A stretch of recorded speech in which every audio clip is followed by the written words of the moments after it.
Most of the mashayikh you're going to see, they will have very less in dunya, because they're not really after taking up the dunya.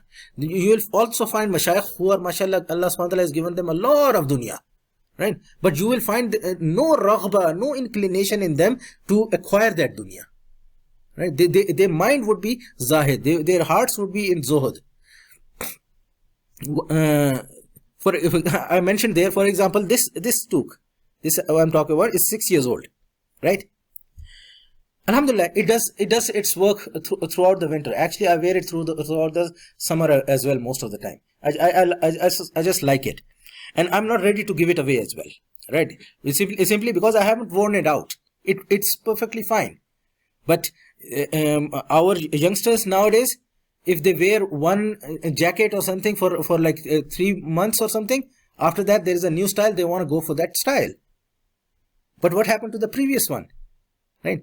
There was once an incident of one Sahabi bringing one child to Nabi sallallahu alaihi wasallam, and Nabi sallallahu alaihi wasallam, when it's in Shama'il al Muhammadiyah, Nabi sallallahu alaihi wasallam, when the child came, he gave the girl dua. One of the dua that he mentioned in there is, especially with the clothes that she was wearing, that may you wear it and you wear it down, and then renew it and then wear it down, and then renew it and then wear it down.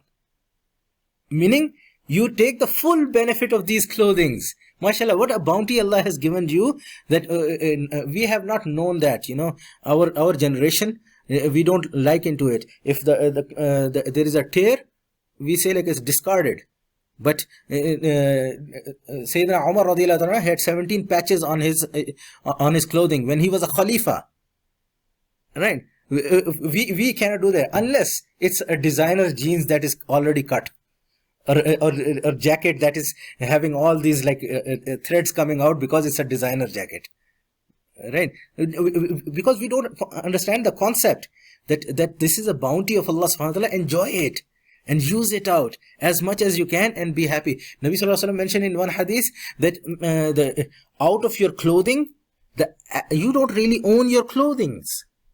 The only part of clothing that you actually own is what you have worn. Think about it, right? Leather jacket, wore for 1 year. So for that 1 year's usage of that jacket, you can say it was mine. But now you're going to give it to somebody else who's going to enjoy for the next 10 years. It's his jacket, not your jacket. So this is Nabi sallallahu alaihi wasallam mentioned that, because our perception does not understands that. So we make a mess of it, and we then make ma'asi of Allah subhanahu wa ta'ala. There are two types of kufr, by the way. There are two types of kufr. One is kufr i'tiqadi, that you utter something or you believe something that is kufr of Allah subhanahu wa ta'ala, against Allah subhanahu wa ta'ala. May Allah subhanahu wa ta'ala protect us from all that. And then there is kufranun ni'mah, right? That Allah subhanahu wa ta'ala gives you the bounty, gives you something good, but you don't recognize it. You don't realize it. You don't say Alhamdulillah for it. You don't use it properly, right? Instead you waste it. That's kufranun ni'mah. Okay? So we don't want to fall into that kind of a kufr as well.